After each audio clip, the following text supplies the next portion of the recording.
very much, everybody. Well, thank you very, very much. Ku munsi w'ejo niho Donald Trump yimikwa.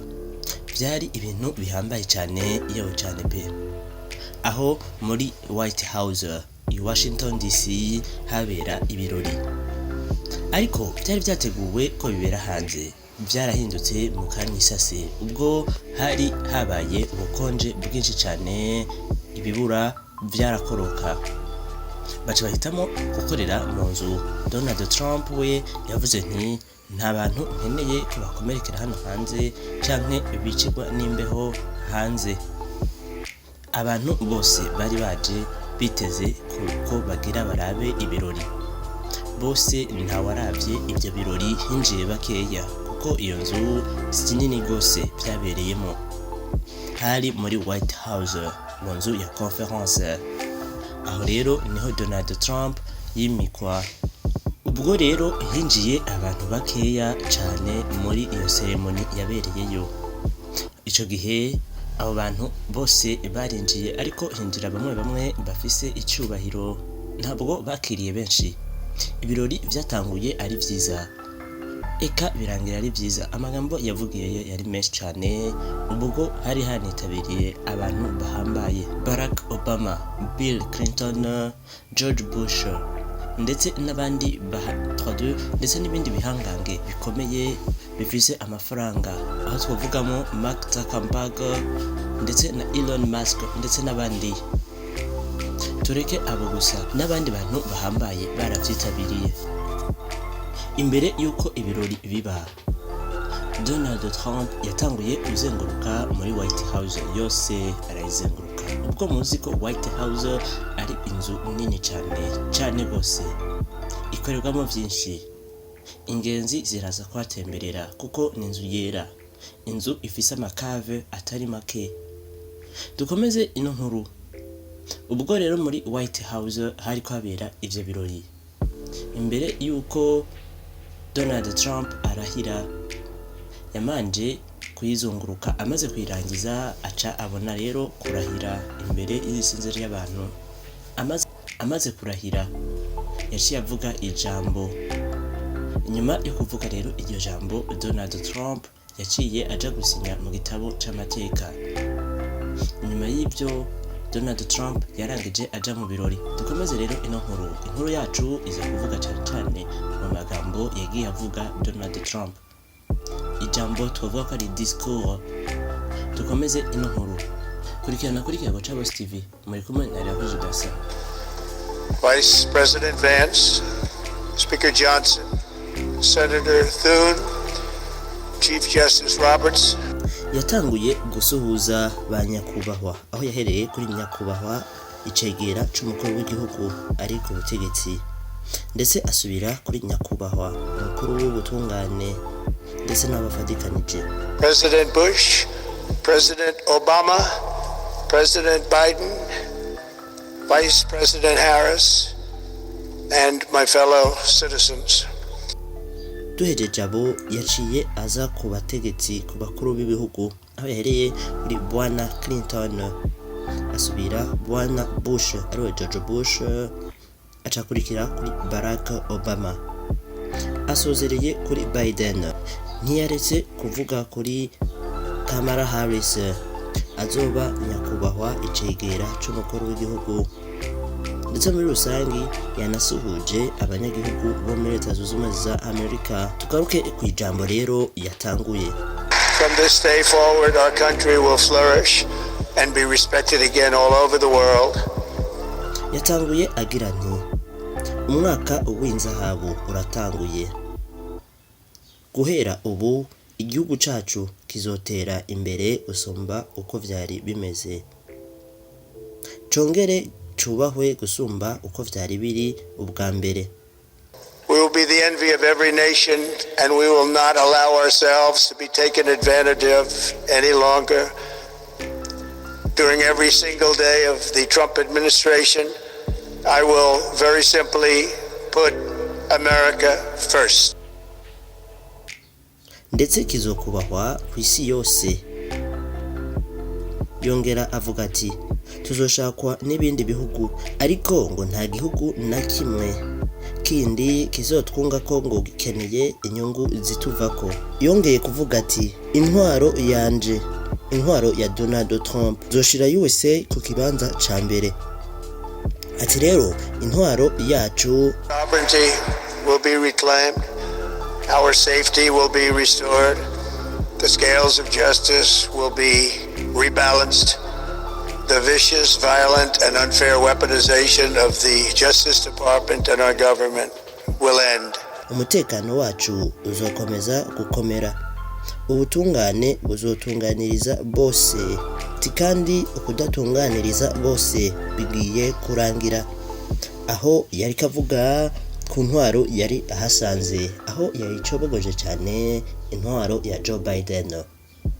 Kuva kera narindi twari tuzi ko Donald Trump ndetse na Joe Biden abo bantu batumva kumwe, baratandukanye rwose, kuko murazi Joe Biden no mu mugambwe w'abademokrate ariko Donald Trump we no mu muryango w'abarepublicain. Aho rero Donald Trump ntibavyumva kumwe. Muri ino discours yiwe cyangwa speech we yavuze byinshi bijanye n'ivya Joe Biden intwaro yahasanze, bivuze ko yayicobogoje rwose.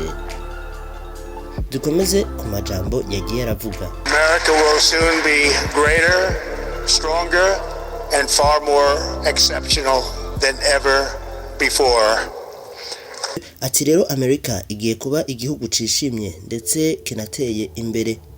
Ati kandi Amerika igiye kuba nini, ikomeye kandi ihambaye cyane gusumba uko vyigeze kuba no mu yindi myaka yose bagiye batwara. Aho yari kavuga kuri Joe Biden ndetse na Barack Obama abacobogoza rwose.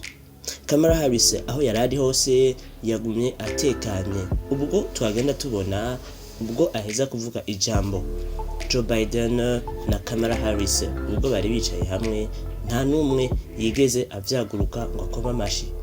Bagiheza bakoma amashi, bo babihakanye ntabyo bakoze. Cyo ni kimwe mu bintu byerekana ko Joe Biden ndetse na Donald Trump batumva kumwe, tutibagiye Kamala Harris. Inkuru turacayikomeza, kanda subscribe, like na partage, ufungure inzogera ubu utarabikora. Turacayibutsa turi kuri Kiyago Channels TV. Turn to the presidency confident and optimistic that we are at the start of a thrilling new era of national success. Donald Trump yongeye kuvuga kuri Joe Biden, aho yavuga uko intwaro yiwe yagenze, ariko ntabwo yavuga buvuge, yavuga acishije mu migani. Yavuga ati amategeko yari yarahonyanzwe cyane kuko abantu babona binjira muri Leta Zunze Ubumwe za Amerika atakintu na kimwe kibaranga canke kibarekurira kuba muri Leta Zunze Ubumwe za Amerika nk'impunzi, aho tuvuga amapapie muri rurimi rw'Ifaransa. Rero yaciye avuga ati ubu ngiye kuvyifatira mu minwe, imipaka yose nta muntu adafise uburenganzira azokwinjira muri Leta Zunze Ubumwe za Amerika. Aho twavuga rero abantu badafise ibibaranga. A tide of change is sweeping the country. Sunlight is pouring over the entire world. Nibo batuma ngo 3-2. Aho rero Donald Trump yamenyesheje ko ata muntu n'umwe afise ikimuranga azoba agisigaye muri Leta Zunze Ubumwe za Amerika ntibukeye kabiri bitabaye. Nuko rero Donald Trump ubwo busha hashira Tom Homan nta muntu azosubira kuja muri USA Leta Zunze Ubumwe za Amerika atakimuranga. Aho twavuga abanyamexique, or more recently Los Angeles, where we are watching fires still tragically burn. Aho rero Donald Trump yagarutse cyane ku muriro wabereye muri Los Angeles, aho yagirije cyane abantu badafise ibibaranga ko boba aribo batumye urya muriro waduka.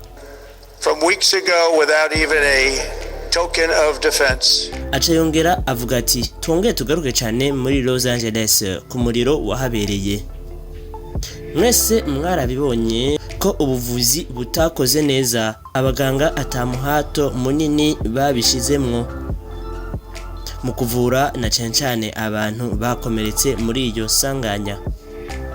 nuko rero yariko acinja cyane Joe Biden yerekana ko ibikorwa vyiwe ataho vyagejeje leta z'ubumwe za Amerika. Aho rero Donald Trump yaciye avuga ati ubu ngiye kubikosora. Tukomeze inkuru uko yagiye iragenda. A recent election is a mandate to completely and totally reverse a horrible betrayal. Guhera ubu rero iciswe demokrasi umutekano bigiye kongerezwa inguvu gusumba uko vyari bimeze. Ayo na majambo Donald Trump yakomeza avuga ubwo hari muri diskuru yiwe speech. Then and believe even more so now that my life was saved for a reason. I was saved by God to make America great again. Kuva nkitwara nkiri president wa 45 ntabwo nagiye nkundwa. Tugaruke ku munsi nahazwe kuraswa ubwo bandashe ku gutwi neza nari muri Pennsylvania. Nagira mbamenyeshe ko natabawe kandi ntabagwa n'Imana. Ubwo ibi bintu byabereye muri Pennsylvania, Donald Trump yarahazwe cyane kuraswa.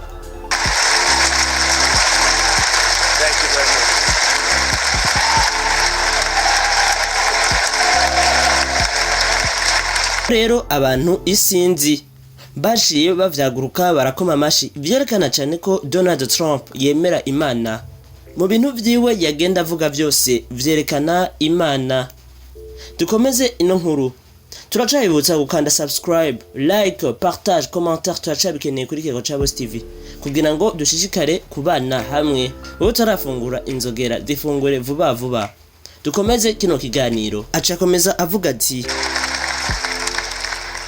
That is why each day under our administration of American patriots, we will be working to meet every crisis with dignity and power and strength. We will move with purpose and speed to bring back hope, prosperity, safety, and peace for citizens of every race, religion, color, and creed. For American citizens, January 20th, 2025 is Liberation Day. Rero kubw'ivyo nsezeranye buri munyamerika wese agiye gucungerwa gusumba uko vyari bimeze, kandi leta zunze ubumwe za Amerika ndetse n'abanyamerika ngiye kugarukana umwizero. Mu magambo yiwe Donald Trump byaboneka ko yari afise umunezero udasanzwe, umunezero mwinshi. African Americans, Hispanic Americans, Asian Americans, urban, suburban, rural, and very importantly, we had a powerful win in all 7 swing states, and the popular vote, we won by millions. Trump yongeye kuvuga ati aya matora aherutse kuba itariki 5 z'ukwicumi mu 2024. Nizere ko azoguma mu mitwe y'abanyamerika bose kuko yari ayahambaye, kuko twaronse amajwi amamiliyoni. Mboneyeho gushimira buri muntu wese yantoye kuko niteka anteye. Now returning to America, and confidence and pride is soaring like never before. In everything we do, my administration will be inspired and we will not forget our God. Yakomeje agira ati ubumwe bwaje gusumba uko vyari vyarakabaye, kandi ngo ntituzongera kwibagira Imana yacu nkuko byahoze. Ibyo byatumye bitungura abantu benshi bari ngaho kuba Donald Trump ashimira Imana kandi agasaba gukunda Imana gusumba uko vyahora. Aho twatuzi neza ko muri leta z'ubumwe za Amerika, neza California, aho na karere kadakunda Imana, neza muri Los Angeles ubwo mwanabonye umuriro w'icaduka. Aho leta z'ubumwe za Amerika muri rusangi Imana ntibayumva, bayumva mu matwi gusa. Rero Donald Trump uyu ni umwe mu bakuru b'ibihugu bagiye kuzana impinduka na cyane mu gukunda Imana. Ibirori vyiwe mumenye yuko vyahereye mu rusengero, bahereye mu rusengero basenga baca babona kuja kumwimika. Inkuru turacayikomeza. Yongeye kuvuga ati We will reinstate my remain in Mexico policy. abinjiye mu manyanga bidaciye mu muco budakeye na kabiri baratahuka. Ubu rero ngiye gutangura gushira inguvu nyinshi mu majepfo ya Leta Zunze za Amerika USA na cyane muri Mexique. Abanya-Mexique bagume muri Mexique, abanyamerika tugume iwacu. Ico ni ikintu yavuze gihambaye cyatumye gikora ku mutima abanya-Mexique bari muri Leta Zunze za Amerika. Aho rero abenshi murazi binjira nk'uwinjiye iwabo, ni hafi na hafi. Inkuru turacayikomeza. This was caused by massive overspending and escalating energy prices, and that is why today I will also declare a national energy emergency. We will drill, baby, drill. Donald Trump mu magambo yiwe yari amagambo ahambaye cyane, yewe cyane pe. Amerika ngo igiye kuba Amerika y'ubuhinguriro kuko dufise petrole ndetse n'ibindi. Ati rero tuzogabanya ibiciro ndetse tugurishe ibintu byacu 32 ndetse tugurishe ibintu byacu mu yandi makungu. In other words, you'll be able to buy the car of your choice. Ubu rero tugiye gukora imiduga yo mu bundi bwoko budasanzwe, na cyane imiduga itamenyerewe kandi ku giciro gito cyane. Ushaka umunyamerika wese azogura uwo muduga kuri make bitamuzimbye. Ibyo ni ibintu yizeje abanyamerika. Inkuru turacayikomeza. Donald Trump mu magambo yiwe yari amagambo ahambaye, amagambo atari yitezwe. Dukomeze inkuru. We will build automobiles in America again at a rate that nobody could have dreamt possible just a few years ago. And thank you to the auto workers of our nation for your inspiring vote of confidence. We did tremendously with their vote. I will immediately begin the overhaul of our trade system to protect American workers and families. Instead of taxing our citizens to enrich other countries, we will tariff and tax foreign countries to enrich our citizens. Donald Trump yakomeje kuvuga no ku budandaji, aho yavuze ati guhera uno munsi nta kidandazwa na kimwe cemerewe gusohoka kitarihiye. Kuva ubu rero ngiye gutanguza umurwi wakira ayo mafaranga, aho tuvuga abadouanier mu rurimi rw'igifaransa. Imyaka yari myinshi ibidandazwa byahora bisohoka atakora bitanze, ariko kugera ubu rero nta muntu n'umwe yemerewe gusohora ikidandazwa canke ngo acinjize adatanze amafaranga y'ikori kuri douane.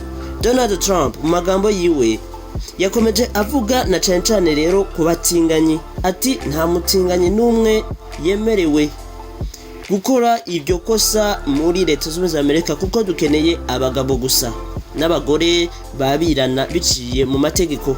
Yongeye agaruka avuga ati hagiye kuba ukungana haba ku badasangiye ibikoba, aho twavuga umuzungu, umwirabure, ukungana ndetse no kungana kw'ibitsina, abagore ndetse n'abagabo bakangana na cyane mu gutanga ubuzi. Yongeye avuga ati nta gihe na kimwe tuzorekura abasirikare bacu ngo baje kurwana ahandi atari mu gihugu cacu gusa, nkuko twabikora mu 2017.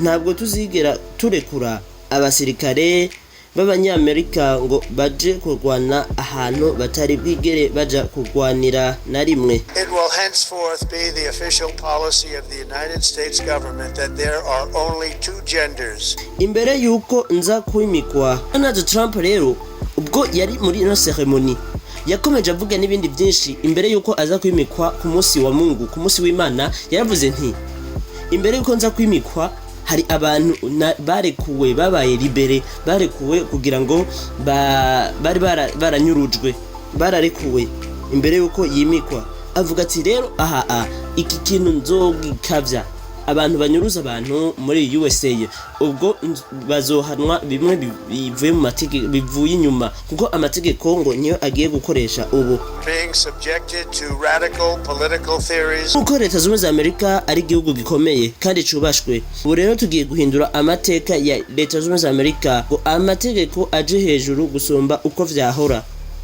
gukoresha itegeko nivyo nyamukuru. Iryo ni jambo rya Donald Trump ubwo mu vyumva mu magambo yagiye aravuga aha muri discours yiwe ubwo kandi hari n'abantu isegenya uko yaheza kuvuga ijambo mu gushima bakoma amashi hama bakanahaguruka. Ariko turavye Joe Biden ntabwo yigeze haguruka ndetse na Kamala Harris.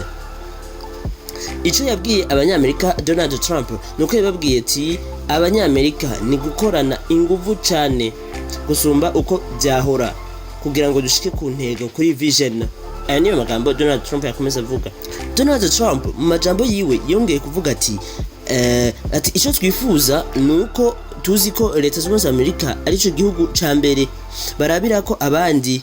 Ikindi naco niho USA Leta Zunze za Amerika ari cyo gihugu ca mbere gishora ibintu gihingura ibintu ndetse n'ibindi. Urumva ni gihugu yavuze ati ni gihugu gihambaye igihugu barabira ko ibindi bihugu birabira ko ishusho ti USA niyo mpamvu akeneye kuyiduza cyane yubahwe gusumba uko yahora. Donald Trump mu majambo yiwe yakomeje avuga ibindi bintu byinshi bihambaye ubwo yagarutse ku nyubako za Leta Zunze za Amerika yahereye ati New York to Los Angeles, from Philadelphia to Phoenix, from Chicago to Miami, from Houston to right here in Washington DC. Our country was forged and built by the generations of patriots who gave New York kuja Los Angeles, kuva Philadelphia uja Phoenix, kuva Chicago uja Miami, kuva Houston uja gushika Washington DC. USA yongeye kubakwa n'urunganwe rwagiye ruhaca buri myaka nuko ubwo runganwe kandi rwabaye urunganwe rw'aba patriot rw'abantu bakunda igihugu. Nkuko muvyumvise Joe Biden yavuze ibintu bihambaye muri speech ariko yarakoze ku rugahanga ka Joe Biden na Kamala Harris. Donald Trump murumva ibintu yavuze birahambaye ariko yaragiye arasomborotsa Joe Biden. Ubu rero komeje avuga ati ubu rero tugiye kubaka igihugu dukunda igihugu cacu. We are one people, one family, and one glorious nation under God. So to every parent who dreams for their child, and every child who dreams for their future, I am with you, I will fight for you, and I will win for you. Donald Trump muri make yaravuze ati ndi hano ku bwanyu nzogwana ku bwanyu. Ane majambo Donald Trump yavuze muri make yavuze ati majambo make nivyo mvuze. Akavuga kandi ngo iki gihugu kigiye kubahwa gushasha kandi kigiye kuba igihugu cubaha Imana kandi kigiye kuba igihugu giteye imbere kuko kazoza niki wacu. Americans, the future is ours and our golden age has just begun. Thank you. God bless America. Thank you all. Thank you. Yarangije agira ati Imana ihezagire Leta Zunze za Amerika. Ayo ni majambo ya Donald Trump nkuko mwavyumvise mu majambo yagiye aravuga naza ndacishamwo akayexira gato yagenda aravuga mu majambo makeya. Donald Trump turumva ko vision yiwe ari yo gukunda Imana ari yo guteza imbere igihugu ca Leta Zunze za Amerika.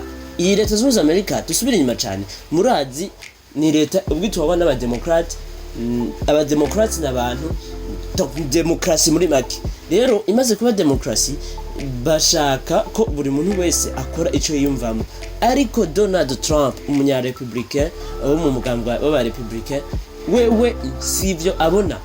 Donald Trump abona yuko bisaba yuko Leta Zunze za Amerika isubira kuja ku Mana kuko mwarabibonye byagiye biragaragara abatinganyi ba PDD abandi benshi cyane ariko Donald Trump yavuze ati ngiye kubituza ubu hagiye kubaho abagabo n'abagore batwarana ntabyo bagore ku bagore abagabo no yabihakanye Donald Trump muri speech yiwe. Ubwo rero speech we yarangiye ashimira ati Imana ihezagire Leta Zunze za Amerika. Ayo niyo majambo Donald Trump yavuze. ivyo ni bimwe mu bintu bituma abantu baranamutoye Donald Trump akubita impaga Kamala Harris, kuko Kamala Harris wewe yemerera buri muntu wese kuba muri leta z'Ubumwe za Amerika yikorera ivyo ashaka, bimurekuriye. Abantu bo mu bindi bihugu bibereye uko nyene sans papier atakibazo. Ayo niyo magambo Donald Trump yavuze. Inyuma rero y'aya majambo yiwe vyatangaje abantu benshi kubona Donald Trump na Joe Biden bagiye mu muduga umwe mu gutaha basozereye ibirori. Vyarabatangaje, vyatunguye abantu benshi cyane. Ni ryambere vyari bibaye, kuko mwari muzi amajambo mabi yari inyuma ya Donald Trump na Joe Biden, ntabwo bumvikana neza.